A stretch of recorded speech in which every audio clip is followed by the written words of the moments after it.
Selamat datang di Ngobrol Sore Semaunya, menyajikan obrolan tak terduga dan dibawakan dengan semaunya.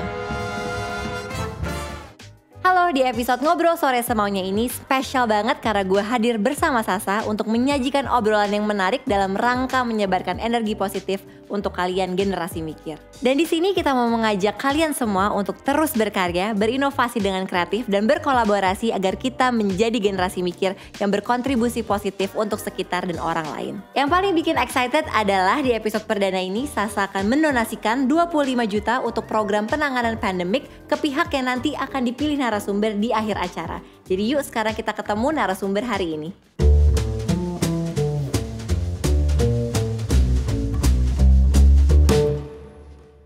Oke, di episode perdana Ngobrol Sore Semaunya kita kedatangan tamu yang sangat super spesial. Panutan gue, panutan banyak sekali generasi mikir. Siapa lagi kalau bukan Mbak Nana. Gue ditemani sama co-host gue yang super terkenal, Yansen Kamto. Ganteng gak? Ganteng gak Mbak Nana? Ganteng dong. Mbak Nana, what is your day like di masa new normal ini? Semakin sibuk kah? What is your day like?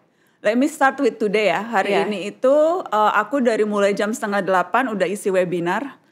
Oke. Jam 7:30 pagi itu jadi tadi itu webinar aku ngasih kuliah kepemimpinan ke mahasiswa STAN. Oke. Bangunnya telat gara-gara tadi malam tuh tidurnya telat gitu karena baru nyiapin materinya juga Jam baru berapa, tadi Mbak malam. Nana? Tadi malam itu aku tidur mungkin sekitar jam 1-an ya. Jam 1-an. Jam Itu 1-an. telat. Apa? Itu telat. Itu udah telat ya?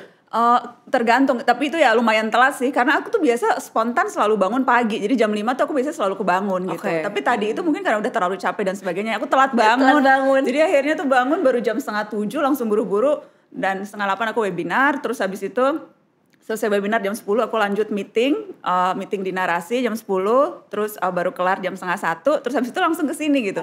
Tapi memang dan habis ini nanti sore ada meeting lagi dan malam tuh juga ada 2 meeting. Nah aku merasa nih selama kita work from home nih ya, Makin sibuk ya Mbak? makin sibuk. Iya, Kamu merasa gak sih? Ngerasa makin sibuk. Dan karena sekarang meeting-meetingnya jadi online jadi lebih gampang kan? Kalau dulu kan kita ngatur meeting, kita kasih jeda waktu sejam setengah ini buat nggak ada berpindah jeda. tempat. Iya. Ini bener-bener antara satu Zoom dengan Zoom lain, sampai kebalik-balik. Ini linknya yang mana sih? Udah kebanyakan link Zoom gitu. Tapi ya, so to answer the question shortly, lebih sibuk sih. Mbak Nana biasanya tidur berapa jam sehari? Rata-rata? Rata-rata ya aku tiduran jam 1 gitu ya. Bangun selalu jam 5 selalu kebangun. 4 jam? Itu 4 jam ya? 4 jam? Enggak sih. Itu kalau jam 1 yang tadi malam. Tapi ya biasanya jam 12-an lah. Jam 12-an tidur. Itu kan kita bisa karena biasa gitu. Jadi pola-pola. Walaupun sebetulnya katanya tuh kita minimal 7 jam 7 kan. jam iya. Gitu ya. Dan itu memang yang ideal sih. Aku Iya. pernah baca tuh buku tentang sleep tuh. Gimana sebetulnya gimana kita tidur, how deep we sleep, dan gimana kita Itu. mengatur pola. Karena itu ngaruh banget gak sih Mbak ke emosi kita, kulit dan semuanya. Aduh banget nih. Hari ini tuh luar biasa karena jarang-jarang nih saya ketemu dengan 2 wanita hebat. Dan Mbak Nana yang hebat. yang dilahirkan dan dibesarkan oleh 2 tokoh yang berpengaruh di negeri ini. Sebenarnya kapan sih dan umur berapa sih Mbak Nana mulai berpikir, oh iya nih, saya ini rupanya punya orang tua yang berpengaruh. Ngeliat Abi Quraish Shihab kayak oh ternyata Abi itu adalah seorang yang banyak sekali orang lihat gitu, banyak berpengaruh. Itu kapan Mbak? Umur berapa? Sejak awal itu kan aku melihat dan sama Abi itu dari mulai Abi dosen, kemudian Abi jadi rektor, kemudian mulai muncul di TV. Sejak dulu memang selalu penulis, kemudian bukunya bestseller dan sebagainya. Jadi nggak pernah ada satu momen titik tertentu tiba-tiba wah gitu. Kalaupun mungkin bisa pinpoint mungkin ketika waktu itu sempat ditunjuk jadi menteri ya. Karena kan itu jabatan khusus ditunjuknya waktu itu di era masih Presiden Soeharto. Jadi mungkin itu momen yang ini gitu. Itu umur berapa Mbak Nana? Aku waktu itu lulus SMA ya. Lulus SMA. Lulus Waktu SMA. jadi rektor itu belum ada tuh teman-teman yang ngerasa gitu. Itu ya paling anaknya papanya, ulama, anaknya pendidik. Jadi paling kalau numpang nanya soal agama lewat aku atau minta fatwa gitu, nah tanyain bokap lu dong. Ini banyak yang bilang waktu itu aku inget tuh kayak misalnya suamiku Baim atau adik iparku, wah lu menantunya Pak Kures lu dites ngaji ya gitu atau lu disuruh ngaji mulu ya. Ada hafalan hadis ya gitu. Banyak orang yang nyangka gitu gitu. Udah dites enggak Mbak? Enggak sama sekali, maksudnya jauh dari itu. Jadi Abi tuh kalau tahu personality-nya tuh sangat santai, relax. Kalau ketemu itu ngobrol-ngobrol. Sejak dulu kan memang Abi pembawaannya tuh selalu nggak pernah menggurui ya gitu, selalu rendah hati. Saya belajar tuh gimana caranya Abi selama ini hidup dengan Al-Quran berpuluh tahun, belajar tentang Al-Quran, menulis, dan menurut saya salah satu ahli Al-Quran terbaik bukan hanya di negeri ini gitu, tapi di dunia. Boleh dong anaknya membanggakan ayahnya, tapi tidak pernah tuh dalam kesehariannya merasa paling benar, tidak pernah mau mengkafir-kafirkan orang, tidak pernah mau merasa wah saya yang pegang kunci surga, kamu nggak boleh masuk surga karena saya tahu kan. Jadi saya belajar kerendahan hati dan sifat tawadu itu yang menurut saya menonjol dari Abi. Jadi anak-anaknya juga nggak pernah merasa. Tapi ada nggak sih dari teman-teman justru yang kayak teman-teman Mbak Nana yang justru lebay atau apa gitu, ada nggak sih? Yang tadi kan diceritain justru pengen minta nasihat iya apa sih, gitu? minta nasihat, minta kalau nah boleh nggak sih kalau ini gitu. Nah gue pengen banget punya tato, boleh nggak? Ini dia nih. Nah kalau ini banyak ini pertanyaan. Itu jawabannya apa? Boleh punya tato apa enggak? Coba nanti kita langsung. Gue udah ada buku kumpulan pertanyaan gitu. Aduh, nah pacar gue beda agama, boleh nggak ya gitu. Jadi persoalan-persoalan yang mungkin dianggap sensitif, dianggap ini, itu biasanya terus ditanya ke aku dan aku sampaikan ke Abi gitu. Jadi lebih hubungannya sih seperti itu sih. Tapi aku nggak pernah merasa wah ini apa dan sebagainya. Mbak Nana, gitu. aku penasaran. Nanti kan Mbak Nana bilang waktu Abi ditunjuk jadi menteri, kan Mbak Nana masih SMA ya waktu itu. SMA apa tuh semester 1 ya? Pokoknya kan tahun 98 ya itu. 98. Tapi cuma 4 bulan. Karena kan waktu itu ditunjuk jadi menteri, terus Presiden Soeharto turun dan kemudian terus ganti kabinet. Jadi cuma sebentar banget. Aku ingat kita pindah rumah dinas. Itu Nah gimana tuh rasanya Mbak? Aduh enggak, karena Abi tuh pokoknya orangnya strict banget. Oke, ketika udah jadi menteri, kita waktu itu tinggalnya di rumah dinas rektor. Dan karena bukan lagi menjabat rektor, nggak boleh dong pakai fasilitas yang bukan lagi jadi haknya. Iya. Jadi akhirnya rumah dinasnya tuh belum siap. Aku inget rumah dinas di Widya Chandra tuh masih yang kotor, masih banyak kecoa dan sebagainya. Karena nggak dipakai waktu itu. Tapi Abi kekeh, kita udah nggak berhak tinggal di rumah rektor, bukan rektor. Kita pindah ke rumah dinas yang masih kondisinya kayak gitu. Pindah sebulan, terus kan tiba-tiba cuma berapa bulan tuh, terus tiba-tiba udah nggak jadi menteri lagi, dan kita jadi pas udah rapi keluar dong Mbak? Keluar, dan kita sempat berada di posisi nggak punya rumah, karena rumah di Jeruk Purut itu waktu itu rumah pribadinya Abi dikontrakin, kita tinggal di rumah dinas rektor kita keluarin, pindah ke rumah menteri, dan habis itu nggak punya rumah gitu. Dan Tunggu. Pas pertama mendengar kabar, wah jadi menteri, Abi jadi menteri nih, itu gimana Mbak? What was your first reaction? Apa ya, aku lupa sih, cuma kayaknya sih beda sama yang sekarang ya, kayaknya sih ya mungkin karena Abinya juga merasa itu aduh ini beban, ini sesuatu yang ini, so it's never like wow syukur, aku nggak inget ada gitu sih, malah kemudian kita jadi takut dan aduh gimana gitu. By the way gue jadi inget waktu Bapak ditunjuk jadi menteri juga, sebentar banget kan itu Mbak, cuma 5 to 6 months ya. Itu aku gue masih di Singapura, masih SMA. Itu aku nangis Mbak. Kenapa? Karena nggak mau. Karena takut kan, karena waktu itu kayak lagi gimana banget, jadi kayak takut nanti disalah-salahin atau dia mikirnya udah panjang tuh, takut Bapak di demo. Jadi kenapa kan? Pressure aja. Ini aneh loh, maksudnya kalau logikanya orang-orang mungkin kayak wah bapaknya jadi menteri, pasti banyak orang tuh yang malas, kayaknya nggak kayak komennya kalian deh, kayak wow, ayo kita makan-makan gitu. Tanggung jawabnya jadi lebih nggak sih Mbak? Iya sih, berasa itu sih tanggung jawabnya lebih, bebannya lebih, dan kita ya kan khawatir ya. Iya, kita khawatir. Mbak Nana ada nggak sih hubungan yang spesial atau yang unik antara Mbak Nana sama Abi yang banyak nggak tahu gitu? Kalau dari misalkan contoh dari aku ya Mbak, kayak aku tuh kalau selalu liburan, Bapak tuh selalu bangun paling pagi, selalu siapin makanan. Oh ya ampun. Selalu siapin makanan. Terus kalau misalkan biasanya kan di hotel ada kayak mesin cuci ya Mbak. Itu kalau misalkan pakaian kotor selalu Bapak yang nyuci dan yang ngeringin Bapak, yang lipet Bapak. Ya aku ampun. ingat banget Mbak, di New Zealand aku bangun jam 2:30 pagi. Bapak rumah tangga namanya. 2:30 pagi Bapak tuh lagi ngelipet baju adik aku. Nangis lah aku Mbak. Ya ampun. Jadi itu sih sebenarnya yang kayak banyak yang nggak tahu hubungan Masak yang apa? kayak Breakfastnya Pak CT itu apa sih? mie instan. Kita harus hargai loh. Pagi-pagi bangun mahal sekali masak itu. mie instan. Oh, that's so sweet loh. Kalau Mbak Nana ada nggak kayak ada hubungan yang spesial antara Mbak Nana dan Abi, atau misalkan yang orang-orang banyak nggak tahu, atau misalkan dulu Mbak Nana dimarahin kayak nggak boleh pulang malam atau apa gitu? Apa ya, aku ingat ada satu cerita yang aku alamin sama Abi waktu aku kelas 4 SD. Jadi aku tuh kelas 4 SD, kemudian divonis harus pakai kacamata. Jadi umur 10 tahun tuh aku tiba-tiba tes mata pertama itu udah langsung minusnya 2,5. Dan udah kebayang tinggi dong, ya? iya langsung tinggi, -2,5 kelas 4 SD umur 10 tahun. Dan aku tuh waktu itu tuh yang sedih, nangis gak mau pakai kacamata. Iya. Karena ya gimana sih gitu, anak kecil gitu pakai kacamata. Dan aku inget tuh. Matanya bagus kan. Iya. Mata Najwa. Matanya begitu. Ya pokoknya mempesona. merasa ini aja gitu, nggak comfortable. Terus aku inget Abi tuh yang, aku diajak ke salah satu optik ternama di ibu kota. Oke. Buat nanti kalau diedit. Mau disebut silakan sponsor di sini. Aku sama Abi masuk ke situ, terus Abi ngomong ke karyawan, ke pegawainya optik itu, ini anak kesayangan saya mau cari kacamata yang paling mahal dan paling bagus buat dia. Aduh sih. Itu jadi caranya Abi untuk bikin aku pede gitu dengan itu. Dan akhirnya aku dibeliin kacamata, aku masih ingat harganya, dan sekarang untuk ukuran sekarang pun itu mahal. Dan begitu aku ingat ukuran zaman dulu, itu rasanya gajinya Abi sebulan deh. Aku dibeliin kacamata merek paling terkenal, namanya Rodenstock. Harganya 1,5 juta.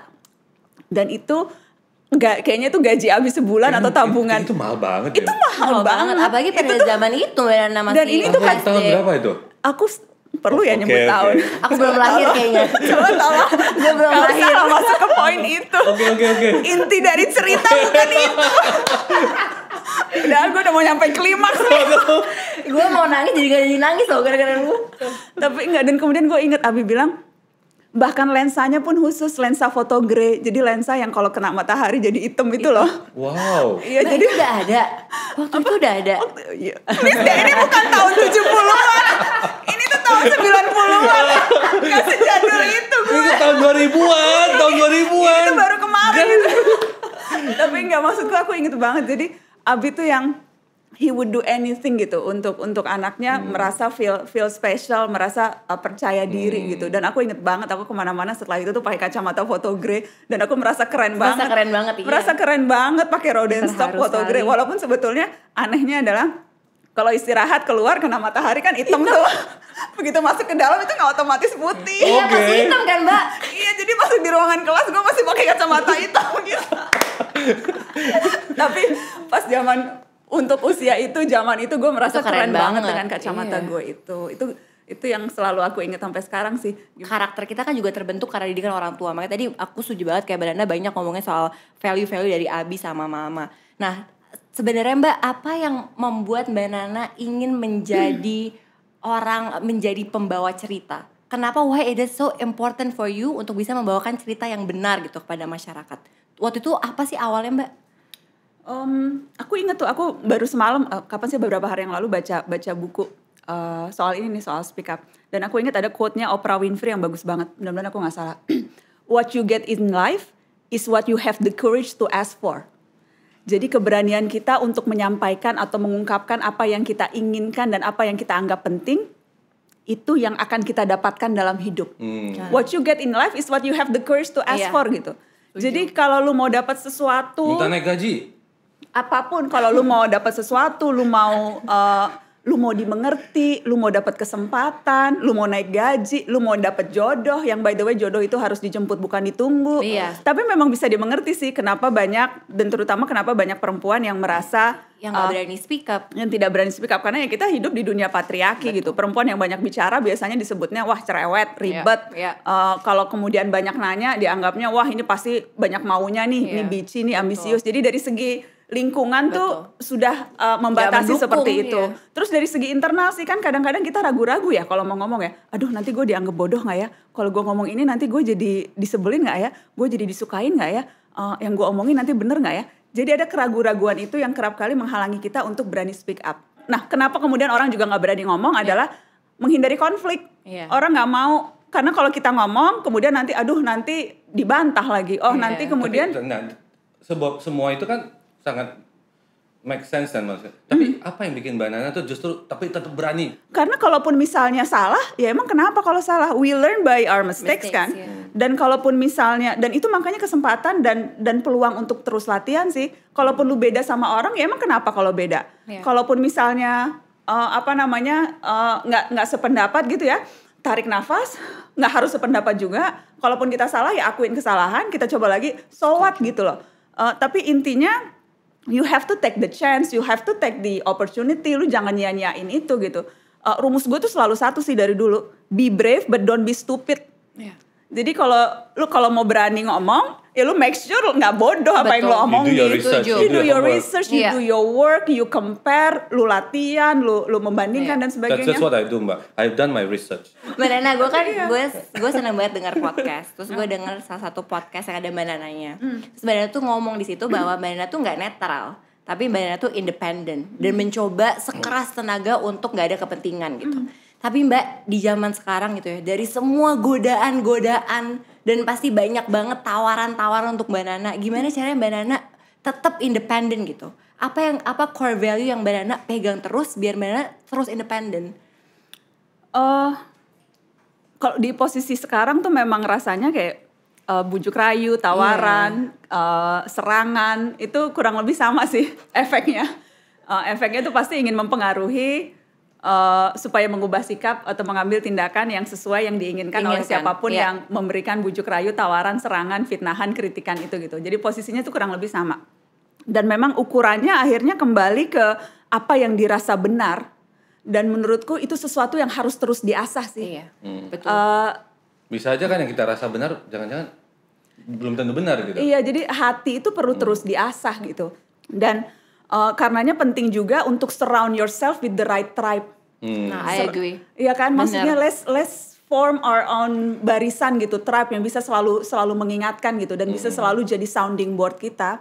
Berbagai keputusan penting yang aku ambil gitu, keputusan ketika mendirikan perusahaan sendiri, keputusan ketika misalnya memutuskan untuk tetap di profesi media dan bukan terjun ke profesi yang lain gitu dan lain-lain. Itu selalu lewat proses di mana aku sounding boardnya banyak. Sama Baim suami, sama Abi gitu, sama teman-teman terdekat gitu. So it's very important to surround yourself dengan orang-orang yang memang juga will help you and guide you gitu ke kalau lu berada di persimpangan-persimpangan. Itu sih menurutku. Mbak, pernah nggak tapi sedikit kepikiran pingin deh masuk politik? Pernah nggak Mbak? Ada satu masa kayak gue kayaknya harus terjun deh untuk bisa bikin maksudnya perubahan gitu. Yang lebih besar. Iya, harus apalagi tawarannya harus, pasti ada kan. Iya, harus jump in nih gitu. Pernah tawaran yang bikin gamang. Maybe this. Pernah nggak Mbak Nana? Jujur. Gak mungkin nggak ada. Jujur ada dan makin kesini makin sering. Banyak, iya. Apalagi dari dulu sampai sekarang ya, tawaran-tawaran itu selalu ada. Dari mulai yang apalagi dulu tuh ketika minimal 30% perempuan masuk politik, itu kayaknya hampir semua partai politik pernah nawarin gue jadi caleg deh.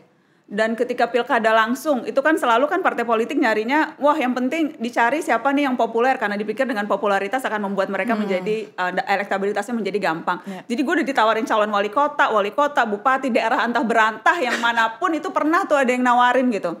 Menteri, calon presiden, calon wakil presiden. Gue banana. Enggak, tapi maksudku kalau Mbak Nana menteri saya bisa staf khusus. Oh gitu ya.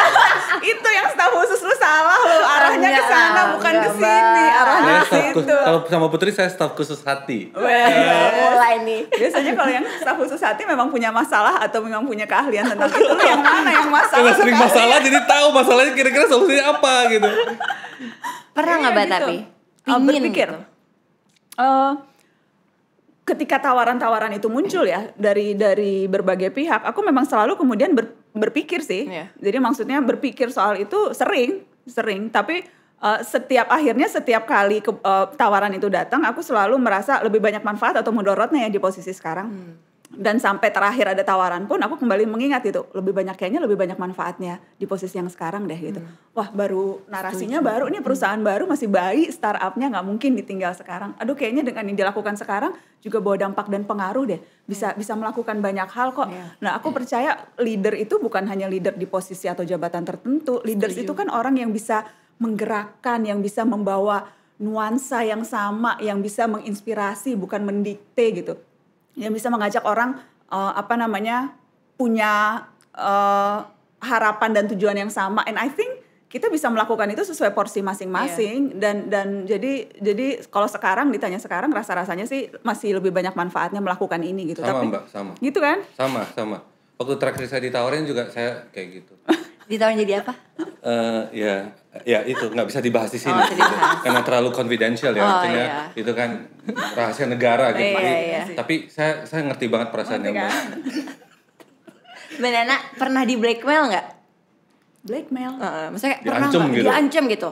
Ada dapat WhatsApp ini anaknya Kayak mau sering diculik kalau gitu. itu. Atau Tapi dilempar nggak, apa di rumahnya. Bukan ini ya, tapi maksudnya sering gitu. Maksudnya, sering, Mbak? Iya, kayak yang terakhir kemarin tuh yang pas kita lagi kenceng-kencengnya soal mafia bola. Itu agak beda tuh mafianya dibanding mafia politik. Waduh. Mungkin karena lebih beragam ya. Lebih maksudnya nggak hanya spesifik gitu ya. Jadi Gimana Mbak ceritanya?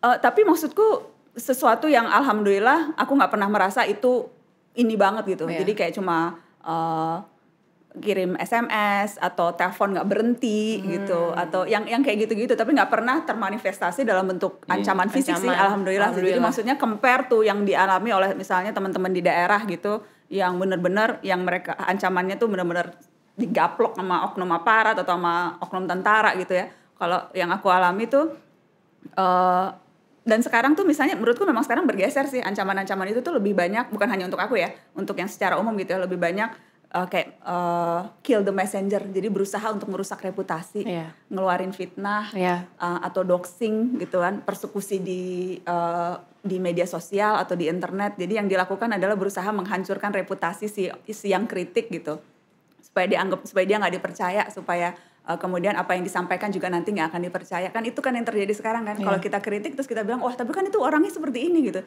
Jadi seolah-olah ingin menghancurkan reputasi. Jadi itu tuh metode-metode menurutku yang sekarang terjadi sih ke orang-orang yang speak up. Mbak, ngomongin soal speak up lagi ya. Kan sekarang banyak banget generasi mikir, anak-anak muda, bahkan generasi Z gitu ya, yang mencoba untuk speak up di social media, menjadi dirinya sendiri dan segala macam. Tapi kan banyak sekali cyberbullying. Kayak banyak banget yang komen macem-macem dan segala macam. Ya, Kadang-kadang saya nggak pantas sama Putri Tanjung. Itu fakta sih. Terima kasih Mbak Nana. Dan itu kan kadang-kadang suka ini ya Mbak, maksudnya itu drain our, kayak kita jadi insecure, kita jadi mental kita juga jadi terpengaruhi gitu, dan menurut aku semua orang pernah merasakan lah gitu. Mbak Nana pernah nggak sih merasakan yang kita nih rasakan? Terus kayak how do you deal with it gitu sih Mbak sebenarnya? Sering sih, maksudku kalau baca komen-komenku tuh ya, itu banyak banget. Tapi Mbak Nana semua komen baik-baik kamu belum tahu aja. Saya juga ngerasa gitu loh. Iya, komen baik-baik. Bagus deh. Enggak, maksudku variatif, nggak mungkin gitu. Coba kalau di trace banyak gitu komen yang macam-macam. Apalagi kalau misalnya aku udah ngasih statement yang keras terhadap satu isu gitu ya. Kayak misalnya kemarin tuh yang ketika aku bikin surat untuk Tuan Puan DPR. Itu tuh backlashnya juga keras tuh, terutama dari para politisi yang backlash. Kalau dari netizen, dari publik secara umum sih aku nggak mendapatkan backlash itu, tapi dari yang lain-lain tuh aku merasakan itu backlash atau para pendengung-pendengung atau buzzer-buzzer. Ada tuh politisi yang juga komen di sosmed tuh, ada juga tuh? Enggak kan? Ya minimal proksi-proksinya ya, orang-orangnya dan sebagainya gitu. Jadi itu dirasa. Terus kemudian sekarang nih kita lagi menghadapi infodemik. Jadi kalau kita kampanye soal pakai masker atau kita kampanye soal protokol kesehatan, pasti ada aja tuh orang-orang yang penganut teori konspirasi. Yang kemudian gue nggak pernah ngerti deh. Yang kemudian berusaha untuk menyampaikan komennya dan sebagainya. Jadi itu banyak. Tapi how do you deal with it Mbak? Kata Rumi, the art of knowing is knowing what to ignore. Tapi kan Mbak, untuk sampai ke titik itu prosesnya maksudnya butuh jam terbang gitu loh Mbak. Karena banyak banget yang emang gak siap mental gitu. Nah menurut Mbak Najwa kayak untuk anak-anak yang masih muda gitu ya, yang nonton juga kayak how do we deal with it gitu ya.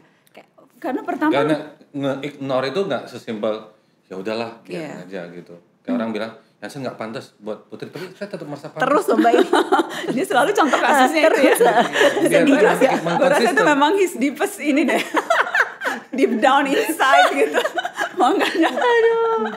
Apa ya, menurut gue yang pertama lu gak mungkin nyenengin semua orang. Gila aja lu mau nyenengin semua orang gitu kan. Terus yang kedua memang, jadi yang perlu lu lakukan adalah lu cek orang-orang sekitar lu gimana, orang-orang yang care sama lu gimana gitu.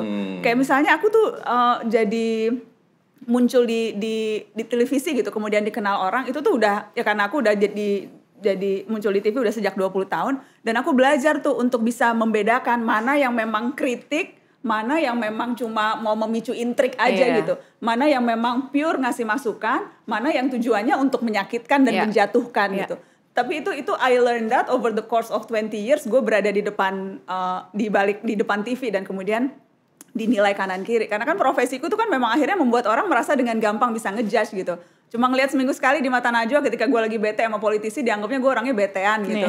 Ketika gue lagi galak banget sama Setia Novanto, aduh pasti Baim suaminya kesian banget ya digalakin tiap malam gitu. Maksudnya people jump to conclusion based on what they see once a week atau cuma kayak misalnya selintas gitu dan sebagainya. Dan tapi ya itu over the 20 years kita terus kemudian tahu gitu apa yang terjadi di dunia maya, it has nothing to do dengan apa yang terjadi di kehidupan kita sehari-hari kok, and we learn to separate that gitu. Nah makanya dari tadi kan kita ngomongin speak up gitu segala macam, kerja gitu segala macam, difitnah di ini dan dapat kritikan, walaupun juga ada dipuji, tapi yang saya pikir kayak pastilah orang juga semuanya nggak mungkin selalu yang intens gitu, pasti ada balance-nya. Nah kalau kita ngomong manusia gitu kan, kalau personal life gitu kayak tentang cinta dan kasih gitu ya, itu yang paling penting ya, topik paling penting adalah soal cinta gitu. Jadi dia sampai lost in thought gitu. Ada apa Mas Jadi pertanyaannya adalah pengen tahu aja sih, Mbak Nana dulu pertama pacaran tuh kapan gitu? Pacaran serius apa pacaran apa nih? Ya yang karena pacar seriusku tuh suamiku sekarang. Orang aku kan nikah umur 20 Put. Umur 20? Jadi sebelumnya aku punya pacar, cuma aku gak nganggep itu serius sih, pacar-pacar SMA gitu, tahu kan? Waktu itu cinta-cinta. Waktu umur 20 itu ada kayak hari patah hati nasional gitu gak sih? Enggak segitunya. Gue rasa sih mungkin ya di kalangan terbatas. Iya kan pasti kan banyak kayak sedih banget gitu. Sedih gitu kayak. Aku semester 3 Fakultas Hukum tuh, pas kawinanku kayaknya satu kampus datang tuh. Foto di pelaminannya tuh sampai penuh seru banget.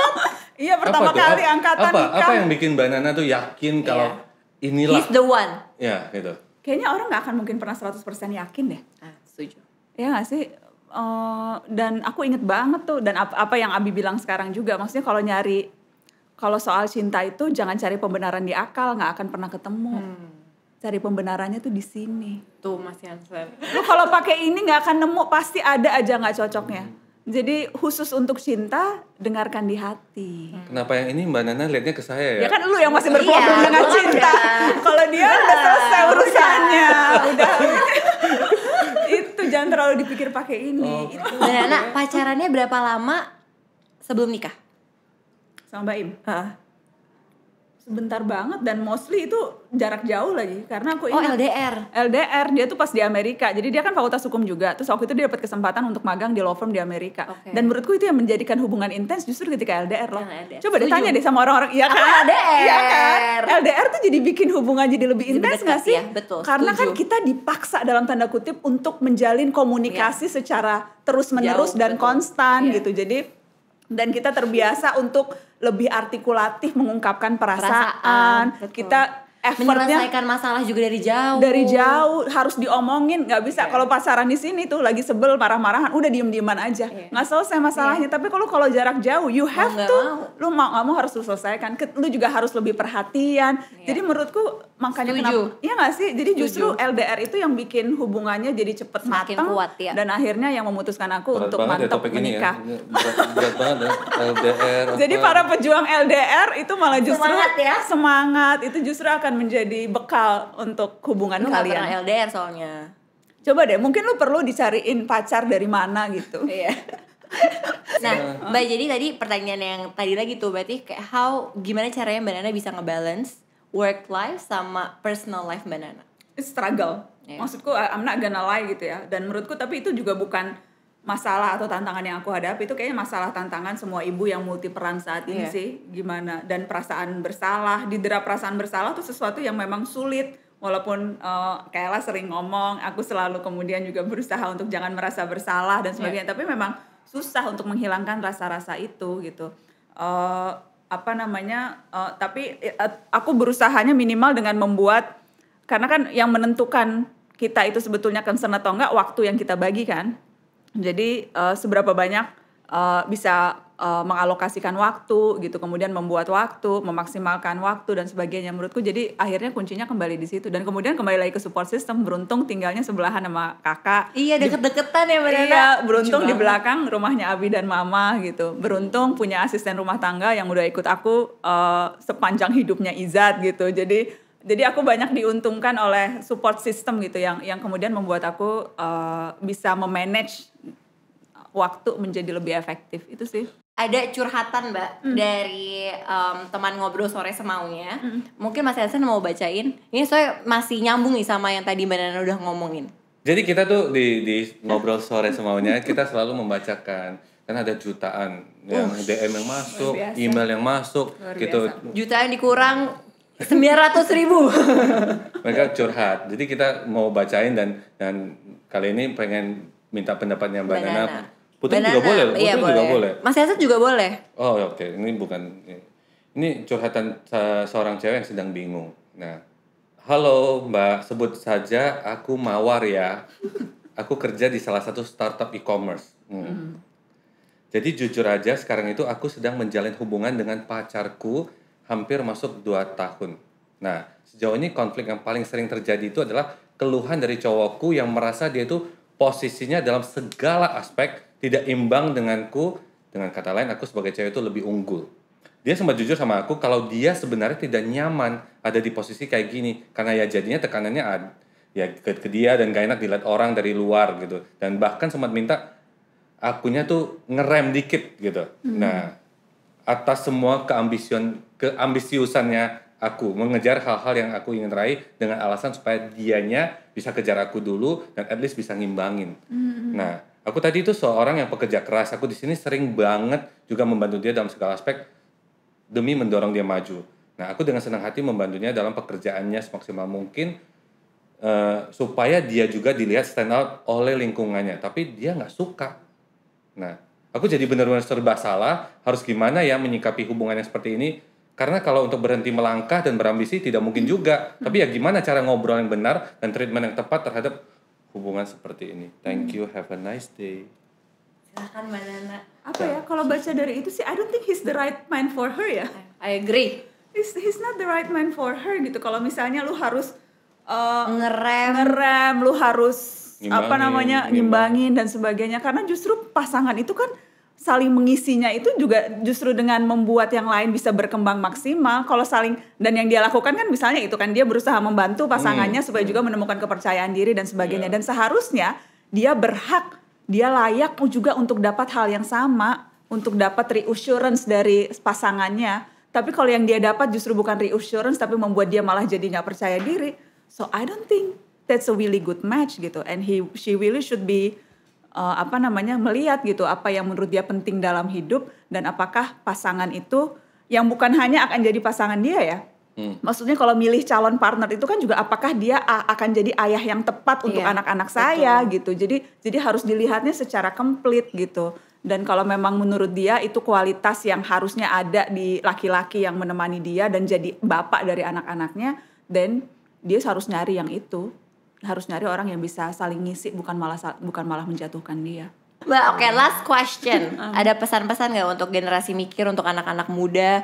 Gimana caranya biar kita bisa, pertama tahu value kita, yang kedua berani untuk speak up? Satu hal sih ya, maksudnya kita tuh kerap kali nggak reflektif gitu. Kita tuh kerap kali kalau melakukan sesuatu, kita kemudian ternyata nggak berhasil, kita kerap kali menyia-nyiakan kegagalan. Padahal justru penting banget tuh kita kalau melakukan sesuatu terus belum nyampe gitu, atau ada target terus belum dapet, untuk kita berhenti, kita merefleksikan diri gitu ya, ngelihat apa sih yang kita miss, kenapa ini bisa miss dan sebagainya sebelum kita kemudian maju lagi gitu. Jadi generasi mikir itu menurutku juga generasi yang tahu kapan waktunya untuk betul-betul melihat dari dalam diri sendiri sih, untuk tahu kekurangannya di mana, potensinya di mana gitu. Jadi kadang tuh kita sering melewatkan kesempatan itu tuh. Oh ya udah gagal, kalau gagal terus ya udah gitu, so what gitu. Padahal harusnya kalau gagal ya now what gitu. Kan istilahnya kan harusnya gitu. Apa, iya. how to improve dari situ gitu ya. Iya, jadi penting tuh punya skill kita untuk terus reflektif gitu, untuk memandang ke dalam gitu, apa sih yang kita memang kurang lakukan dan sebagainya. Menurutku itu satu hal sih yang bisa jadi pegangan. Thank you so much Mbak Nana. Sama-sama. Mbak Nana, by the way, di episode perdana ini spesial juga karena kita kolaborasi sama Sasa. Dan di episode kali ini Sasa ingin mendonasikan 25 juta kepada pihak yang dipilih Mbak Nana untuk membantu COVID-19. Mbak Nana mau memilih Sasa untuk mendonasikan kemana? Jadi kemarin itu kita habis rapat tim konser musik di rumah aja. Kita kan memang masih ada sejumlah dana yang mau kita bagi-bagi gitu. Dan salah satu poin utama yang mau kita bagi itu ke belajar digital. Jadi kita insya Allah uang ini akan kita pakai untuk kita nambahin alokasi dana untuk kita beli pulsa untuk teman-teman pelajar-pelajar supaya mereka nggak perlu merengek minta kuota ke orang tuanya yang pastinya juga sedang susah gitu sekarang ya. Jadi kita insya Allah 25 juta itu untuk pulsa murid-murid SD yang harus belajar jarak jauh.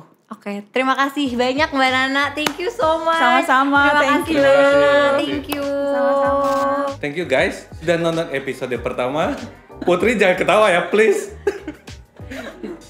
Jangan lupa Don't forget to subscribe, man. Gitu kan. Jangan lupa subscribe, like, dan share ke semua teman-teman kalian. Teman-teman yang punya teman-teman lagi, teman-temannya lagi, semua pacar-pacarnya. Subscribe, like, dan share. Ngobrol Sore Semaunya. Full di Spotify. Subscribe dan juga dengerin full di Spotify. Ngobrol Sore Semaunya setiap hari. Ngobrol Sore Semaunya setiap hari Kamis jam 6 sore. Tetap loh walaupun bridging panjang pas pertanyaan. Mama tuh selalu yang nge-push untuk punya mimpi. Dari Abi tuh aku belajar ketekunan sih. Bangun subuh, selesai sholat pasti duduk di meja kerjanya dengan teh yang diseduh sendiri di samping kanan dengan sarung dan pasti selalu ngetik, nulis. Salah satu penulis paling produktif. Bukan karena lu gak berakhlak, itu maksud gue. Perempuan harusnya nggak boleh kayak gitu. Aku nikah tahun 97, jadi udah 23 tahun. Cari pasangan yang justru akan bisa membuat kamu berkembang, jangan malah justru menutup potensi kamu. Itu sih. Saya setuju banget.